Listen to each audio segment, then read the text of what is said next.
ఒక చిన్న గ్రామంలో ఎవరు పలికినా మొర నెరవేర్చే ఓ తల్లి విగ్రహం ఉండేది. కానీ ఒకరోజు ఆ విగ్రహం కళ్ళల్లో ఎరుపు కాంతి మెరిపించిందంట. గ్రామంలో పుట్టిన ఓ చిన్న అమ్మాయిని చూసి యముడే వెనక్కి తిరిగిపోయాడట. ఆమెను రక్షించడానికి స్వయంగా దుర్గాదేవి అవతరించిందంటే నిజంగా ఆ చిన్న అమ్మాయి ఎవరు? ఆ దైవశక్తి ఎలా ప్రత్యక్షమైంది? తెలుసుకుందాం ఈ కథలో. పల్లెటూరి పేరు చింతగూడెం. చెట్లతో నిండిన ఆ గ్రామం మధ్యలో ఓ పురాతన దేవాలయం ఉండేది. శ్రీ దుర్గాంబ దేవాలయం. గ్రామస్తులు ప్రతి శుక్రవారం అక్కడికి వెళ్ళి దీపాలు వెలిగించేవారు. దేవాలయం పక్కనే ఉండేది ఒక చిన్న అమ్మాయి అనాహిత.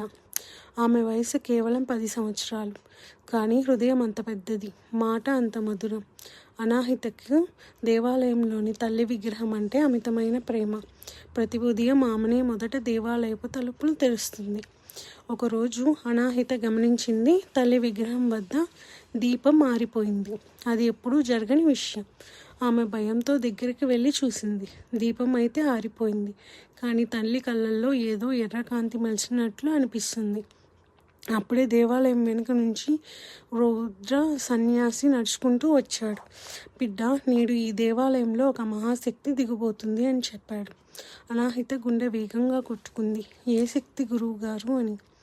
సన్యాసి శబ్దం నెమ్మదిగా మాయగా, నీ జీవితం మారిపోయే శక్తి. ఈ రాత్రికి ముందు జాగ్రత్తగా ఉండు బిడ్డ అని. అలా చెప్పేసి కనిపించకుండా పోయాడు. ఆ రాత్రి గ్రామం అంతా నిశ్శబ్దంలో మునిగిపోయింది. గాలి కూడా కదలలేదు. దుర్గాంబ ఆలయపు గంట ఒక్కసారిగా టమ్ టమ్ అని మోగింది. అనాహిత లేచి బయటికి వచ్చింది. దేవాలయం వైపు కదిలింది. అమ్మాయి అడుగులు పడుతుండగా దేవాలయం వెలుపల ఓ నల్ల నీడ తిరుగుతూ కనిపించింది. అది యమునిదిగా అనిపించింది. అతన్ని చూసిన ప్రతివారు భయపడిపోయారు. కానీ అనాహిత మాత్రం దేవాలయం వైపు అడుగు పెట్టింది. అప్పుడే దుర్గాంబ విగ్రహం ముందర దీపం ఒక్కసారిగా వెలిగింది. అది సాధారణ జ్వాల కాదు, బంగారు అగ్నికిరణం. అదే క్షణంలో యముని ముందు ఓ రక్తవర్ణ శక్తి రూపం నిలిచింది. ఎవరు మాట్లాడలేని, చూడలేని రూపం. అది మృదువుగా అంది, ఈ పిల్లని ఎందుకు తీసుకెళ్తావు అని. యముడు తలదించుకున్నాడు. తల్లి, ఈమె జన్మ ప్రతం ప్రకారం కాలం ముగిసింది. ఆ శక్తి రూపం నవ్వింది. ఆమె పుట్టింది నీ లెక్కలకు కాదు, నా ఆశీర్వాదంతో అని. ఆ శక్తి రూపం అనాహిత వైపు తిరిగి సున్నితంగా తలపై చేయి వేసింది. ఈమెను నేను ఎన్నుకున్నాను. ఈమె హృదయంలోని పవిత్రతను చూసి నేను స్వయంగా వచ్చాను అని. అప్పుడే ఆ శక్తి రూపం దుర్గాదేవి విశ్వరూపంగా వికసించింది. ఎరుపు కాంతులు దేవాలయం నిండేవి. ఆమె చేతుల్లో త్రిశూలం, ఖడ్గం, అస్త్రాలు అన్నీ మెరిశాయి. యముని వంక చూడగానే అతడు నమస్కరించి వెనుతిరిగాడు. అనాహిత ముందు మృదువైన రూపంలోకి మారి, పాప, నువ్వు చేసే సేవ, నీ హృదయంలోని మంచిని రక్షించడానికి నేనెప్పుడు నీతోనే ఉంటాను అంది. అలా చెప్పి తల్లి రూపం కాంతిలో జిలుగుతో మాయమైంది. అనాహిత కళ్ళల్లో ఆనంద బాష్పాలు.